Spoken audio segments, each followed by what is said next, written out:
இனிய வணக்கங்களுடன் சீதா பாரதி. இன்னைக்கு நான் உங்களுக்கு சொல்ல போகிற சிறுகதை திரு கார்த்திக் புகழேந்தி அவர்கள் எழுதிய காந்தல். கொரோனா அப்படிங்கிற கொள்ளை நோய் எப்படி கொடுமையான விளைவுகள் எல்லாம் ஏற்படுத்துச்சு அப்படிங்கிறத நேரடியாக கண்கூடாவே நம்ம பார்த்துருக்குறோம். இந்த அளவுக்கு அறிவியல் முன்னேற்றங்கள், மருத்துவ வசதிகள் எல்லாம் இருந்ததுக்கு அப்புறமும் கூட ஒரு கொள்ளை நோய் வந்ததுன்னா அதை எதிர்த்து போராடுறது, அதிலிருந்து மீண்டு வர்றது அப்படிங்கிறது இவ்வளோ சவாலான விஷயமா நமக்கு இருக்கக்கூடிய சமயத்தில், இந்த மாதிரி மருத்துவ வசதிகள் எல்லாம் இல்லாத காலகட்டத்தில் ஒரு கொள்ளை நோய் வந்ததுன்னா அது மக்களை எந்த அளவுக்கு பாடப்படுத்தியிருக்கும். உடல் ரீதியான பிரச்சனைகள், உயிர் போகிறது, அது மட்டும் இல்லாமல் கூட இருக்கிறவங்க இறந்து போகும் பொழுது மன ரீதியாக வாழ்கிறவங்க எந்த அளவுக்கு பாதிப்புகளை எல்லாம் உணர்ந்திருப்பாங்க. அப்படிப்பட்ட ரொம்ப கொடூரமான ஒரு கொள்ளை நோய் தான் காலரா. கிட்டத்தட்ட 150 ஆண்டுகள் 6 அலைகளாக வந்து மக்களை அப்படியே புரட்டி போட்டு சின்ன பின்னமாக்கிருச்சு. உலகம் முழுக்க 10 லட்சம் மக்கள் இந்த காலரா அப்படிங்கிற கொள்ளை நோயினால இறந்து போயிருக்கிறாங்க. 6வது அலை ரொம்ப கொடூரமானதாக இருந்துச்சாங்க. இந்தியாவிலேருந்து தான் அது ஆரம்பிச்சது. உலகம் முழுக்க நிறைய பேர் அந்த நோயினால இறந்துருக்கிறாங்க. அப்படிப்பட்ட காலரா அப்படிங்கிற ஒரு நோயினால ஒரு பொண்ணோட அம்மாவும் பாட்டியும் இறந்து போயிடுறாங்க. வாழ்க்கை முழுக்க நான் உனக்கு துணையாக இருப்பேன் அப்படின்னு சொன்ன கணவன் திடீர்னு காணாமல் போயிடுறாரு. யாருமே இல்லை, எனக்கு யாருமே இல்லையா அப்படின்னு நினச்சி பரிதவிச்சு போய் அந்த பொண்ணு நிற்கிறாங்க. அவங்க தனியாக இல்லை, கையில் ஒரு 9 மாத கை குழந்தையோடு இருக்கிறாங்க. இப்படி யாருமே இல்லை, வாழ்க்கை வந்து என்னை முற்றிலும் ஒரு மாதிரி வெறுத்து என்னை ஒரு ஓரத்துக்கு தள்ளிருச்சு அப்படின்னு சொல்லி ஒரு விரக்தி மனநிலையில் அந்த பொண்ணு நிற்கும் பொழுது எங்கிருந்தோ வந்த ஒருத்தங்களினுடைய அன்பு மழை அந்த பொண்ணு மீது பட்டு அவங்க மீண்டும் துளிர்க்கிறாங்க. அவங்க வாழ்க்கையில் மீண்டும் ஒரு வசந்தம் வருது. இந்த ஒரு மிகப்பெரிய விஷயத்த, மானுட குலத்துக்கு தேவையான அத்தியாவசிய விஷயத்த ஒரு அழகான சின்ன கதையில் ரொம்ப யதார்த்தமாக சொல்லியிருக்கிறாரு கார்த்திக் புகழேந்தி அவர்கள்.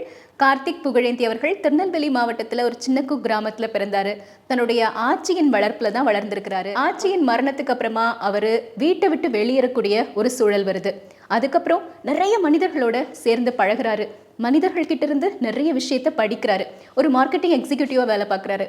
திருநெல்வேலி, தூத்துக்குடி, நாகர்கோயில் இந்த மாதிரி ஊர்களில் சில நாட்கள் தங்க வேண்டிய சூழ்நிலை வருது. அப்படி மனிதர்களோடு மனிதர்களாக தங்கும் பொழுது அவங்க கிட்டேருந்து நிறைய அனுபவங்களை ஏற்றுக்கொள்கிறாரு. அவங்க கிட்டேருந்து எடுத்த அனுபவங்கள் மூலமாக தன்னுடைய கதைகளை வந்து படைக்கிறாரு.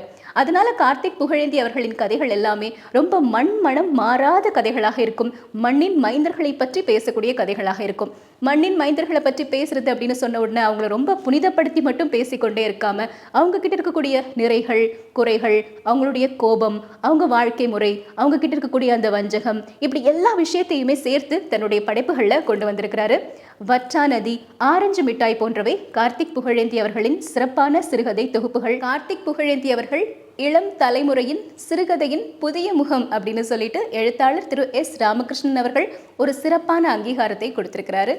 இப்போ நான் உங்களுக்கு சொல்ல போற சிறுகதை கார்த்திக் புகழேந்தி அவர்கள் எழுதிய காந்தல். கதைக்குள்ள போலாமா? ஒரு பெரிய வரிசை, ஒரு கியூ. அதில் நிறைய பேர் நின்றுட்டே இருக்கிறாங்க. அதில் ஒரு பொண்ணு இருக்காங்க. அந்த பொண்ணோட பேர் சகுந்தலா.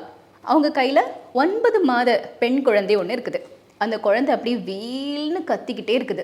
அந்த சகுந்தலா அப்படிங்கிற பொண்ணு அவங்க குழந்தைய வந்து அப்படி மாரோட சேர்த்து வச்சுட்டு ரோ ரோ ரோ ரோ ரோ எங்கள் அம்மாலோ அழாதீங்கம்மோ அப்படின்னு ஆறுதல் மொழி சொல்லிகிட்டே இருக்கிறாங்க. ஆனால் அவங்க சொல்கிறது அந்த குழந்தையினுடைய காதுக்கு கூட கேட்குமான்னு தெரியாது. அந்த அளவுக்கு ஒரு மாதிரி பலவீனமான குரலில் சொல்லிகிட்டு இருக்காங்க. குழந்தை வந்து அழுகையை நிறுத்துகிற மாதிரியே தெரியல, பயங்கரமாக அழுதுட்டு இருக்குது. அந்த குழந்தை ஏன் அழுது? அவங்க வந்து எதுக்காக அப்படி பலவீனமான ஒரு மொழி சொல்லிகிட்டு இருக்கிறாங்க? காரணம் என்னென்னா, 2 பேருமே சாப்பிடவே இல்லை காலையிலேருந்து. நேற்று ராத்திரி அரிசி பானையில் இருந்த கொஞ்சோண்டு குருணையை வச்சு ஒரு கஞ்சி வச்சு சகுந்தலா சாப்பிட்ருக்குறாங்க. அவங்க குழந்தைக்கு மீனா பாட்டி கடையிலேருந்து ஒரே ஒரு இட்லி வாங்கி கொடுத்துருக்குறாங்க. அதெல்லாம் இப்போ ஏமாத்திரம் காலையில் ஆகிருச்சு.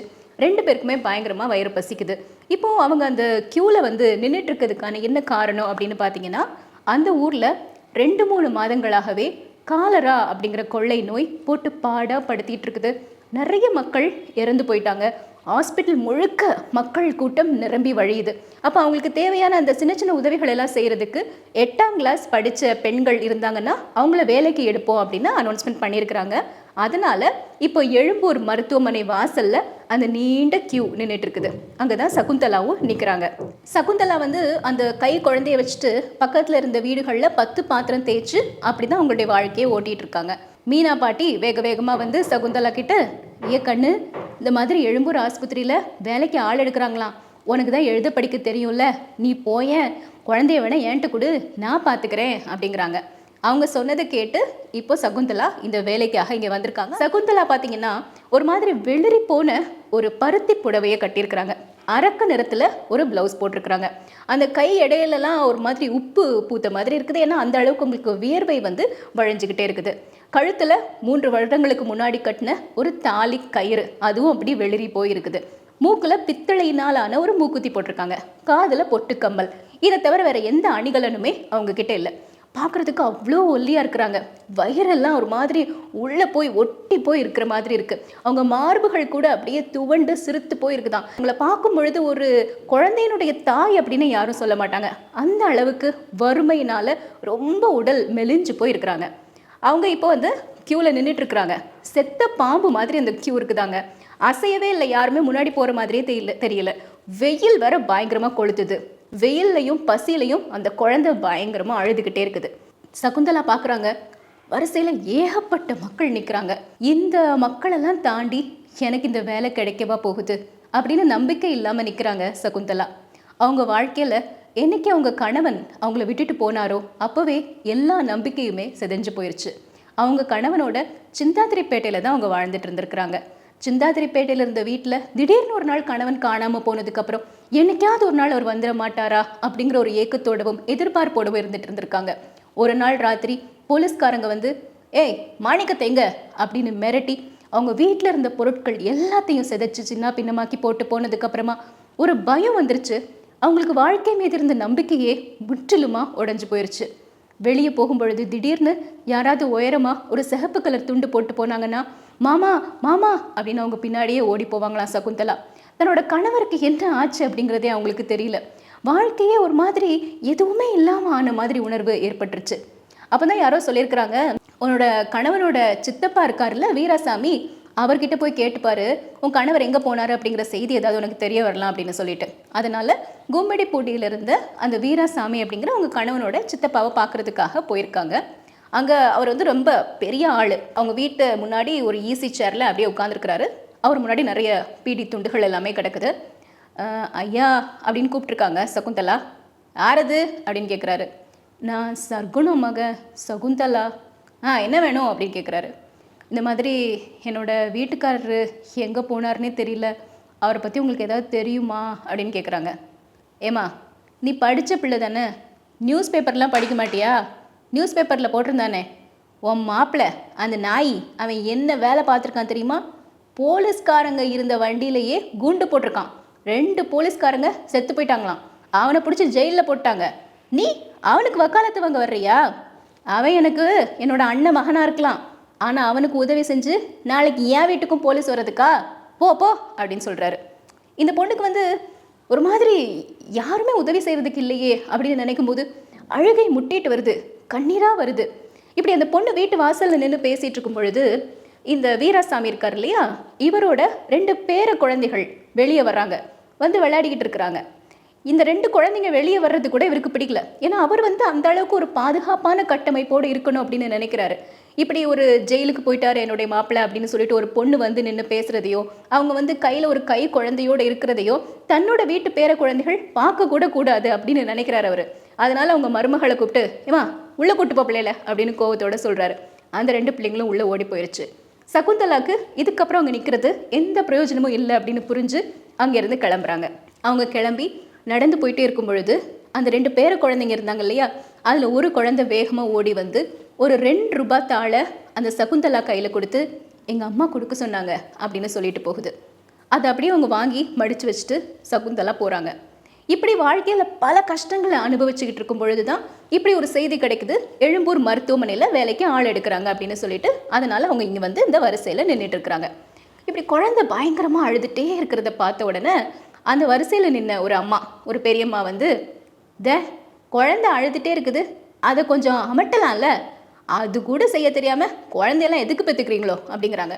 உடனே சகுந்தலா வழக்கம் போல் அப்படி மாரோட சேர்த்து வச்சு தோ தோ தோ தோ அழாதம்மா அழாதம்மா அழாதம்மா அப்படின்னு சொல்கிறாங்க. அதான் அழுதுகிட்டே இருக்குதுல்ல, குழந்தைய பார்த்தாலே தெரியுது அதுக்கு பால் குடிக்கணுங்கிறதுக்காக தான் அழுது, குழந்தைய கொஞ்சம் பால் கொடுக்க வேண்டியதானம்மா அப்படின்னு சொல்கிறாங்க அந்த பெரியம்மா. ஆனாலும் சகுந்தலா இப்பவும் அதே மாதிரி முனகக்கூடிய குரலில் ரோ ரோ ரோ ரோ அழாதம்மா அப்படியே சொல்கிறாங்க. அந்த அம்மா என்ன பண்ணுறாங்க, அந்த குழந்தைய ஏன்ட்ட கூட குழந்தைய அப்படின்னு வாங்கிக்கிறாங்க.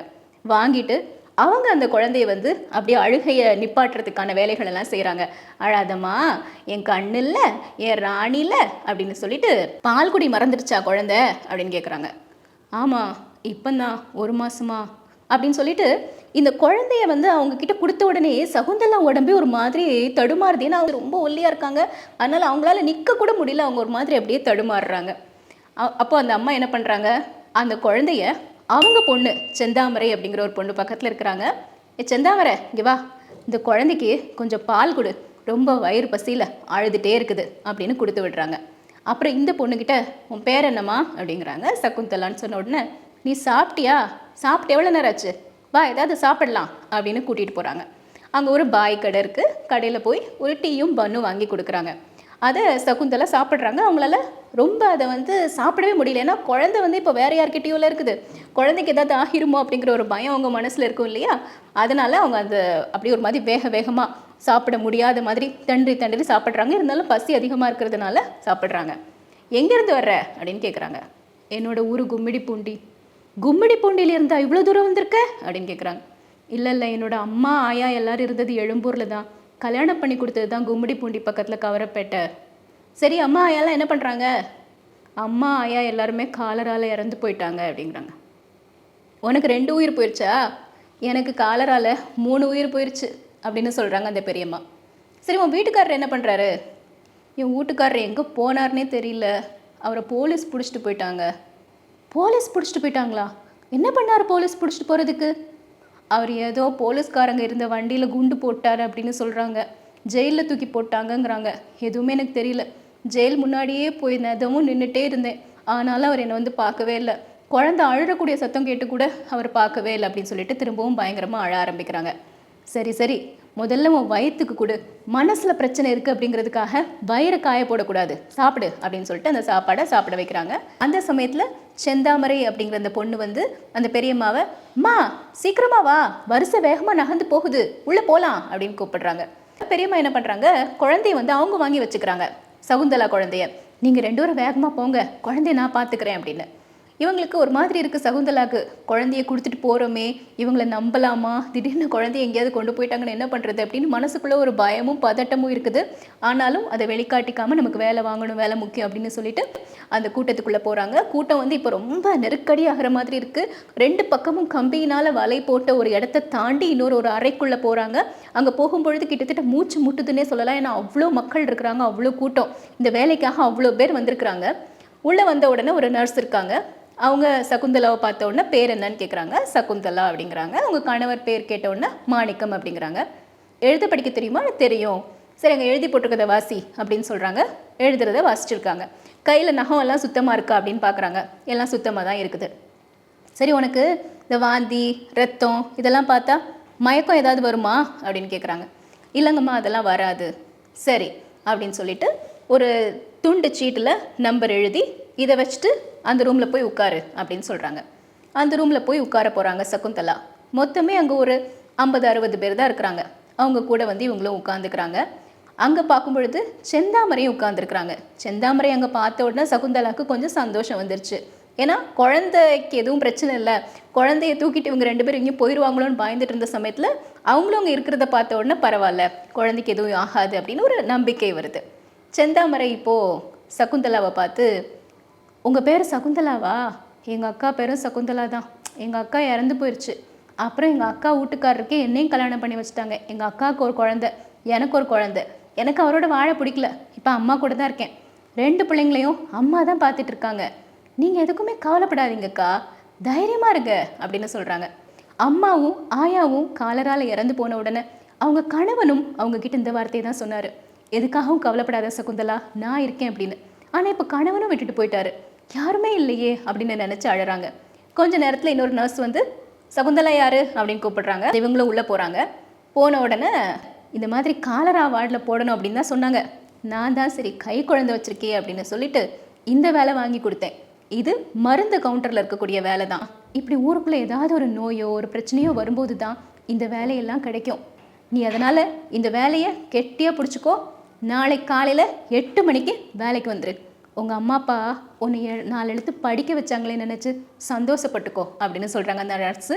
சகுந்தலாவுக்கு ரொம்ப சந்தோஷமாக இருக்குது, வேலை கிடச்சிருச்சு, இதுக்கப்புறம் ஒவ்வொரு வீட்லேயும் போய் பாத்திரம் தேய்ச்சிட்டு இருக்க வேண்டாம் அப்படின்னு சொல்லிட்டு சகுந்தலா சந்தோஷத்தோட வெளியே ஓடி வந்து பெரியம்மாவை பார்க்குறாங்க. பெரியம்மா சகுந்தலாவை பார்த்து, என்ன உன்னை வேலைக்கு எடுத்துட்டானா அப்படின்னு கேட்குறாங்க. ஆமாம் எடுத்துட்டாங்க அப்படின்னு சகுந்தலா சொல்கிறாங்க. முனீஸ்வரா அப்படின்னு கடவுளுக்கு நன்றி சொல்கிறாங்க பெரியம்மா. சரி, உன்னைய அம்போன்னு விட்டுட்டு போனானே அவனை நினச்சி சீரழியாத. நாம் பொம்பளைங்க எப்போவுமே சுற்றி இருக்கவங்க நல்லா இருக்கணுங்கிறதுக்காக எல்லாத்தையும் அள்ளி தலைமையில் போட்டுக்கிட்டே இருப்போம். நாமெல்லாம் அடுப்பில் வச்ச கொள்ளி மாதிரி எரிஞ்சு தான் தீரணும். விறகு கோணலாக இருக்குங்கிறதுக்காக நெருப்பு பத்தாமல் போகுமா என்ன அப்படிங்கிறாங்க. எதிர்மறையான விஷயங்கள் இருக்குது நடக்குது அப்படிங்கிறதுக்காக சந்தோஷங்கிற ஒன்றே வராதா என்ன? அதை தான் அவ்வளோ அற்புதமான வார்த்தைகள் மூலமாக சொல்கிறாங்க. விறகு கோணலாக இருக்குது அப்படிங்கிறதுக்காக நெருப்பு பத்தாமல் போகுமா என்ன? இதுக்கப்புறமாவது உனக்கான வாழ்க்கையை வாழு அப்படின்னு சொல்கிறாங்க பெரியம்மா. சகுந்தலா அந்த குழந்தைய வாங்கி திரும்பவும் மாரோட சேர்த்து அணைச்சிட்டு ரோ ரோ ரோ ரோ அழாதீங்கம்மோ எங்கள் அம்மல்லோ அப்படின்னு சொல்கிறாங்க. இப்போது முதல்ல சொன்ன மாதிரி பலவீனமான குரலில் சொல்லலை, நம்பிக்கையான சந்தோஷமான குரலில் சொல்கிறாங்க. இதோட காந்தல் அப்படிங்கிற இந்த சிறுகதை நிறைவடைந்தது. வாழ்க்கையில் சகுந்தலாவை பொறுத்த வரைக்கும் யாருமே இல்லை, அவங்க ஒரு அனாதை மாதிரி இருந்துட்டு இருக்கிறாங்க. அவங்களுக்கு தேவைப்பட்ட ஆட்கள் யாருமே உதவி செய்கிறதுக்கு முன் வரல. அவங்க ரொம்ப நம்பிக்கையோடு அந்த வீராசாமி கிட்ட போய் கேட்குறாங்க. ஆனால் சித்தப்பா தான் இவர், ஆனாலும் உதவி செய்யலை, என் வீட்டுக்கு போலீஸ்காரன் வந்துடுவானே அப்படின்னு சொல்லிட்டு விரட்டி விட்டுடுறாரு. ஆனால் அவருடைய மருமகள், அவங்களுக்கு இவங்க அவ்வளோ அறிமுகம் இல்லைன்னா கூட ஒரு 2 ரூபாவை கொடுத்து விட்றாங்க தன்னோட பொண்ணு மூலமாக. அதே மாதிரி இந்த பெரியம்மா அவங்க மனசில் இருக்கக்கூடிய அந்த ஈரம் அவங்க பொண்ணுக்கிட்ட கொடுத்து இந்த குழந்தைக்கு பால் கொடு அப்படின்னு சொல்கிறாங்க. அந்த செந்தாமரை அப்படிங்கிற பெண்ணும் தன்னுடைய அக்கா குழந்தை மாதிரி நினச்சி அந்த குழந்தைக்கு பால் கொடுக்குறாங்க. அந்த ஹாஸ்பிட்டல் இருக்கக்கூடிய நர்ஸு, நீ குழந்தை வச்சிருக்கியே அதனால் உனக்கு இந்த மாதிரி மருந்து கவுண்டரில் வேலை போட்டு கொடுத்தேன் அப்படின்னு சொல்கிறாங்க. இப்படி எல்லா இடத்துலையும் நமக்கே தெரியாமல் இருக்கக்கூடிய இந்த நல்ல மனிதர்கள் தரக்கூடிய அன்பின் மூலமாகத்தான் நம்ம வாழ்க்கையில் ஒரு ஒளியும் ஒரு பிரகாசமும் கிடைக்குது, ஒரு நம்பிக்கை கிடைக்குது அப்படிங்கிற ஒரு அழகான கருத்தை சொல்லக்கூடிய சிறுகதை தான் இது. யாருமே இல்லை அப்படின்னு எந்த ஒரு சூழ்நிலையிலையுமே நம்ம ஒடிஞ்சு போகவே வேண்டாம். எந்த இடத்துல இருந்து வேணாலும் எந்த சமயத்தில் வேணாலும் அந்த நம்பிக்கை சிறகுகள் நமக்காக வந்து சேரும். வாழ்க்கை மீதான ஒரு நம்பிக்கையை மட்டும் வச்சுட்டு வாழ்ந்தாலே போதும். ரொம்ப அழகான ஒரு கதை. கார்த்திக் புகழேந்தி அவர்கள் எழுதியது காந்தல் அப்படிங்கிற சிறுகதை. உங்கள் எல்லாருக்குமே பிடிச்சிருக்கும் அப்படின்னு நினைக்கிறேன். மீண்டும் இது போன்ற சுவாரஸ்யமான சிறுகதைகளுடன் உங்களை வந்து சந்திக்கிறேன். அது வரைக்கும் உங்ககிட்ட இருந்து விடை பெற்றுக் கொள்வது சீதா பாரதி. நன்றி, வணக்கம்.